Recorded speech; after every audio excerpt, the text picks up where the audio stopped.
Bienvenue dans Actu 3V qui reprend du service. Au sommaire de ce premier numéro de la saison, les œuvres intimes de Karine Médine à Oberbronn, quelques tours de piste à la guinguette du Ehrenberg, les pauses estivales et musicales au parc du Casino à Niederbronn-les-Bains. Mais d'abord, place à l'actu avec un incendie à l'usine de Dietrich de Merzwiller. Pendant encore un certain temps, l'usine de Dietrich de Merzwiller portera les stigmates de l'incendie qui s'est déclaré mardi 26 août vers 19h30 et qui a ravagé les 1000 m² de l'atelier de peinture. Néanmoins, la maîtrise rapide du feu par les pompiers aura permis d'éviter la propagation de celui-ci vers d'autres secteurs qui contenaient des produits extrêmement inflammables. Aujourd'hui, l'usine reprend progressivement son activité et concernant l'atelier détruit, dans un premier temps il sera délocalisé et le personnel affecté à d'autres tâches. Du côté de l'enquête, la gendarmerie devrait confirmer la thèse de l'accident. Un coup dur en tout cas pour l'entreprise qui aujourd'hui devra faire face à son cahier de commandes déjà bien rempli.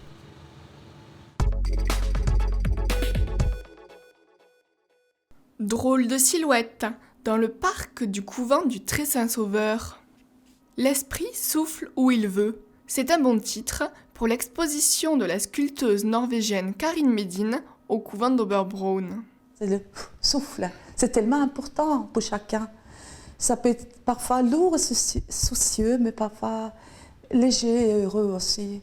C'est tellement intime pour l'homme. Karine Médine sculpte librement, sans se soucier de reproduire la réalité. C'est l'âme que je cherche derrière l'homme. C'est le corps, ce n'est qu'une enveloppe.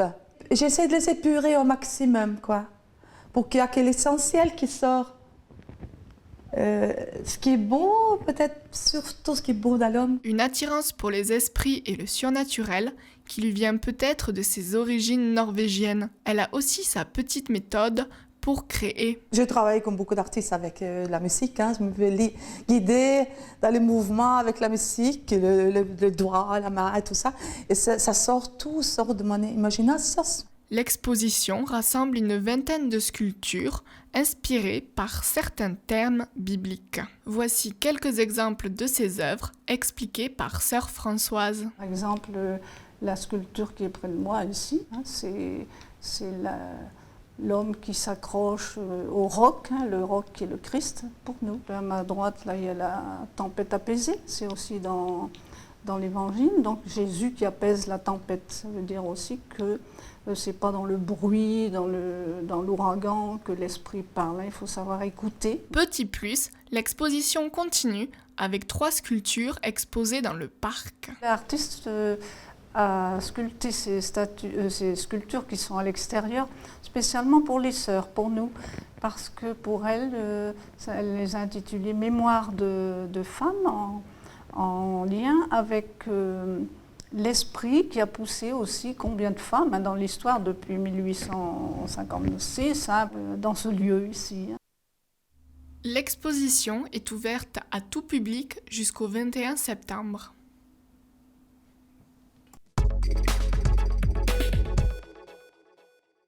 Chaque été, à l'initiative du Relais culturel et grâce à la participation de la compagnie du Poulailler, la guinguette du Ehrenberg attire un public de plus en plus nombreux. Juillet et août était l'occasion de venir écouter accordéon, piano et chansons françaises d'antan et d'aujourd'hui. Moi, ça me rappelle les bords de Seine avec les peintres, les impressionnistes, mais ici, on n'a pas l'eau. Mais je trouve que c'est sympa pour Niederbronn. C'est un bon moment qu'on passe ensemble. On vient tous les mardis, tous les ans, depuis 5-6 ans déjà.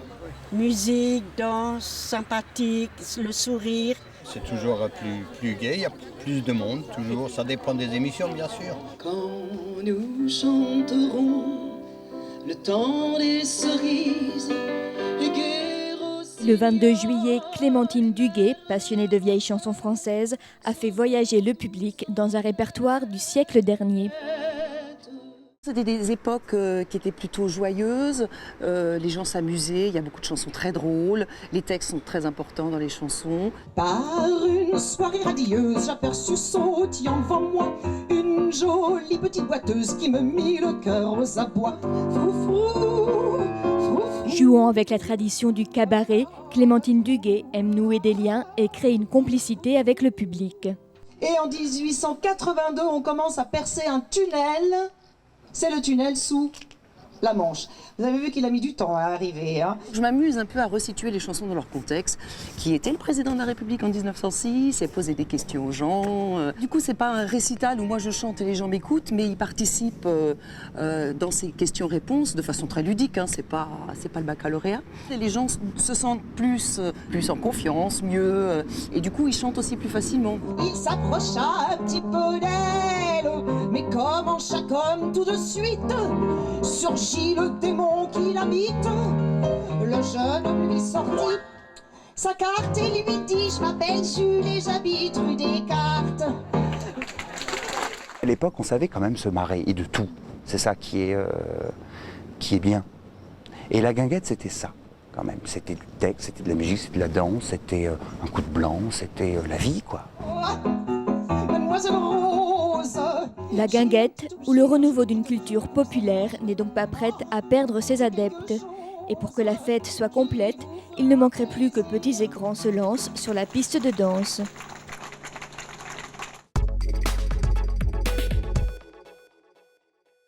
Et pour terminer ce journal, direction Niederbronn, au parc du Casino, où durant le mois d'août, de nombreux badauds ont pu pleinement profiter d'une météo plutôt agréable pour venir applaudir les différents groupes et orchestres folkloriques de la région qui ont animé les lieux les dimanches et jours fériés. L'occasion, le temps d'un après-midi, de se retrouver à l'ombre des arbres du parc pour s'y ressourcer à la vue des costumes du groupe folklorique d'Obermodern, comme dans notre exemple, et tout ceci avec le joli rayon de soleil que nous envoie cette petite Alsacienne.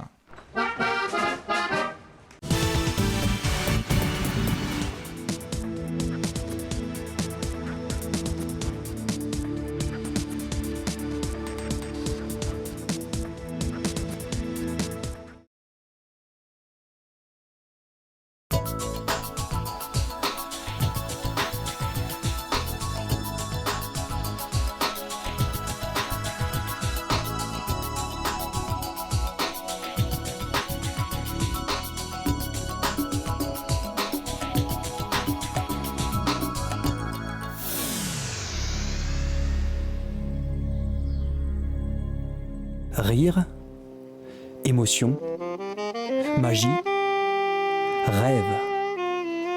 Le paradis des enfants. Pendant toute une semaine, Niederbronn-les-Bains s'est transformé en un jardin magique, un paradis pour les petits, un rêve de môme. Le festival Rêve de Môme, c'est un grand rêve d'adultes qui ont rêvé comme des enfants et qui se sont dit pourquoi pas de faire une super fête ensemble, de s'amuser, qu'on ait une bonne ambiance et pourquoi pas en faire profiter un maximum d'enfants. Mai 2001, naissance de la fête du jeu. L'association Réseau Animation Intercommunale y participe et petit à petit développe son propre festival qui prend en 2004 le nom de Jeux de Môme. Pendant une semaine, au mois d'août, le parc du mini-golf de Niederbronn se transformait en parc de jeux. C'était des jeux, comme on a dans le village de jeux aujourd'hui, dans le festival Rêve de Môme. Et il y avait un petit spectacle tous les soirs, sous chapiteau, pour qu'on accueillait 200 enfants à peu près. Et petit à petit, le festival, en fin de compte, d'année en année, ce festival Jeux de Môme accueillait de plus en plus d'enfants le soir. Jusqu'à un moment donné, on a été obligé de refuser les enfants. Alors on s'est dit, l'année dernière, il faut peut-être lui donner un autre souffle et puis peut-être répondre à une attente, on va dire, plus culturelle, plus de découvertes, plus de richesses artistiques qu'on ne rencontre pas. Et on s'est dit, tiens, on pourrait peut-être le changer, le transformer, l'améliorer. Et donc c'est pour ça que cette année, on a vraiment changé le festival qui s'appelait Jeux de Môme en Rêve de Môme et qui est devenu vraiment le festival des arts vivants pour jeunes publics. En un an, pas mal de choses ont changé. Si le village des Jeux est resté le même, l'offre culturelle s'est largement étoffée. Spectacles de rue, programmation sur 5 jours en salle et sous chapiteau, 6 concerts et de nouveaux ateliers. L'occasion d'initier les enfants aux arts du dessin, de la peinture et de la musique.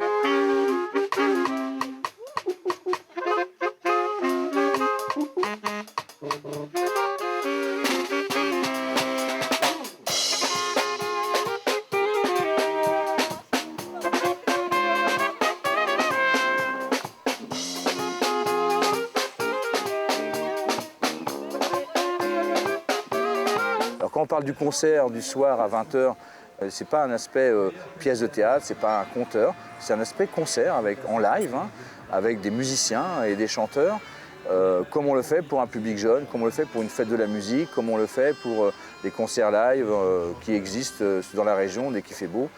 Et donc on a voulu donner le goût, un avant-goût à tous ces enfants, de découvrir aussi ce qu'était un concert live pour enfants, mais en plein air. C'est une vieille sorcière qui s'appelle Grabouilla. Graboubou, graboubou, graboubou, grabouilla. Elle passe par la chatière du gros chat Ramina. Rami, Rami, Rami, Rami. Elle transforme en cafetière les bottes de ma grand-mère. Se cache dans la gouttière de la maison de Nicolas. Nicoco, Nicoco, Nicoco, Nicolas. Hey, sorcière, sorcière, Nicoco, cache-toi. Sorcière, sorcière, retourne chez toi. Ce qu'on voulait sur le festival, c'est pas de spectacle cucu, quoi. Spectacle cucu, c'est simple. On veut pas de Oum Papa, enfant, comme on appelle, hein, c'est justement ce qu'on voit à la télé qui marche, que ça ne nous intéresse pas. On veut faire des découvertes. Et puis il y a une chose qui est importante, hein. On dit souvent, c'est quoi le théâtre pour enfants? Et la réponse c'est, le théâtre ou le spectacle pour enfants, c'est le spectacle d'adultes encore de meilleure qualité. C'est ça. C'est-à-dire que le spectacle d'enfants, pour que ça marche auprès des enfants, il faut qu'il soit de meilleure qualité qu'un spectacle pour adultes. Pourquoi? Parce que si c'est pas de bonne qualité, l'enfant se lève et s'en va. Que l'adulte, il est beaucoup plus réservé, et puis là, il s'assoit, il dit rien, mais il continue à avoir le spectacle. L'enfant ne fait pas ça. S'il ne veut pas, il mange la scène. S'il ne veut pas, il sort, il se lève, il fait le bordel. Donc c'est le spectacle pour enfants, c'est le même que le spectacle d'adulte, mais il doit être encore de meilleure qualité. Et ça, c'est très dur aujourd'hui dans une programmation artistique de trouver tous ces talents qui répondent. Hein, je veux dire, tenir en scène pendant 1 heure avec des enfants qui ont 6 ans, il faut de l'émotion, il faut les tirer, il faut les faire rêver, il faut les émouvoir, et il faut qu'ils soient toujours à l'écoute. Et c'est pas simple, quoi. C'est pas que tu partirais si tôt, mon petit homme. Mais maman, tu viendras avec moi, dis, hein. Moi, sur un bateau? Oh non, sûrement pas, je peux pas, j'ai le mal de mer. Un tas de foin, où ça? Ouais, elle est plus fort. Un tas de foin, où ça? Et puis, si les mômes ont des rêves, l'association Réseau Animation Intercommunale en a aussi, dont un primordial, l'échange, la rencontre, le lien social. Le premier objectif qu'on s'est donné, nous, pour le festival, c'est de mettre en synergie des bonnes volontés ensemble pour qu'ils passent de bons moments. Ça veut dire quoi? Nous sommes une association qui travaillons sur 22 communes au niveau de notre territoire. Nous avons aujourd'hui à peu près 90 bénévoles qui travaillent toute l'année avec nous, auprès des enfants, des jeunes, des manifestations qu'on fait. On est une vingtaine de salariés de l'association. On est un conseil d'administration où il y a aussi une vingtaine de personnes. Et notre objectif était de fédérer toutes ces personnes pour qu'ils puissent se rencontrer, passer un bon moment, que ce soit aussi bien dans l'organisation, mais aussi bien pour se retrouver autour de la popote, pour manger ensemble, discuter ensemble, voilà tout ça. Et mettre en synergie tous ces bénévoles, pour nous, c'est la base fondamentale, ce qu'on appelle encore l'éducation populaire. Quand vous avez des enfants qui mangent ensemble, des artistes qui mangent ensemble, des bénévoles, le staff, les coordinateurs, tout le monde mange ensemble, ça rigole, ça chante, c'est heureux. C'est heureux, c'est un rêve de mots.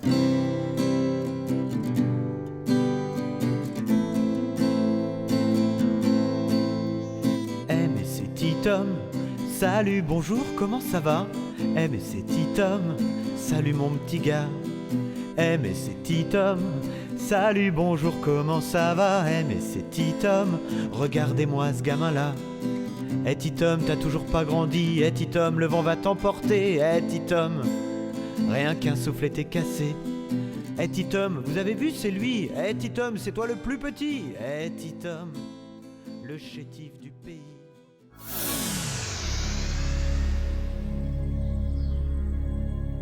J'ai préparé un petit feuilleté grec qui est fait avec de la pâte à briques, qu'on appelle aussi pâte philo, qui est une pâte extrêmement fine de blé haut, et de fromage grec, c'est la feta, qui est un fromage de brebis, et d'épinards. Les ingrédients complets de cette recette méditerranéenne, les voici.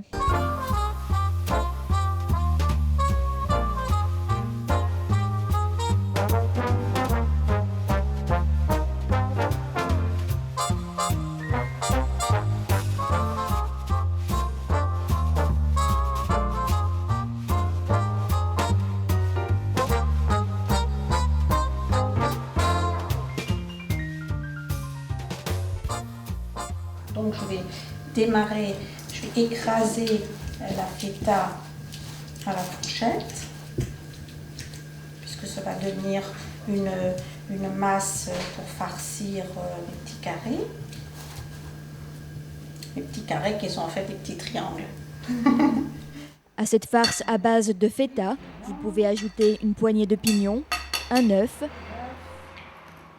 et 2 ou 3 branches selon votre goût de persil finement hachées. On prépare ensuite les épinards en les lavant et en ôtant les tiges trop importantes. On peut toujours utiliser des épinards surgelés en branches ou en boîte éventuellement aussi. Bien sûr, après, le goût s'en ressent quand même un petit peu. Une fois lavés, il suffit de les faire cuire quelques minutes dans une casserole avec une cuillère à soupe d'eau pour les faire bien réduire. Hachez ensuite les épinards avant de les incorporer à la farce. Je ne prends pas le jus, s'il y a de l'eau qui reste, je ne le prends pas. Pas besoin de rajouter du sel, le fromage de feta étant déjà salé. Passons maintenant à la préparation des feuilles de briques. Donc là j'ai fait fondre une quarantaine de grammes de beurre. Ça me sert à la fois à beurrer mon plat et en même temps à badigeonner ma pâte philo. La pâte de briques se desséchant rapidement, il est conseillé de ne l'ouvrir qu'à la toute dernière minute. Il faut ensuite découper des tranches régulières. N'hésitez pas pour cela à avoir recours à une règle graduée. Je badigeonne ma pâte. C'est ça qui va rendre croustillant le beurre des 2 côtés. Après avoir déposé la farce à l'une des extrémités, place à un petit exercice de pliage. Donc je rabaisse comme ça pour faire un angle. Je le replie. Je me laisse aller. Je suis toujours le mouvement après. Et voilà, nos petits triangles sont désormais prêts à aller se faire dorer au four. 5 minutes de cuisson à four moyen, durant lesquelles on pourra préparer la sauce qui les accompagnera. Comme à l'habitude, souvent, ce sont des petites sauces au yaourt, un yaourt grec aussi, un fromage de brebis. Et nous allons y mettre un peu de concombre râpé avec la grosse râpe, donc celle-ci. Un petit peu d'aneth pour donner un bon petit goût. Alors l'aneth, il vaut mieux le faire au ciseau, c'est le mieux, comme ça. Voilà, comme ça c'est parfait. Lorsque les triangles se dorent et que le beurre se met à crépiter, c'est qu'il est temps de les sortir. Vos petits triangles bien croustillants. On va en mettre 3 déjà pour commencer. Pour les gourmands, il y en aura un peu plus. Et voilà. Un petit peu de sauce au yaourt. Et voilà, une belle petite entrée, bien fraîche, qu'on peut manger en été, mais aussi à n'importe quel moment de l'année.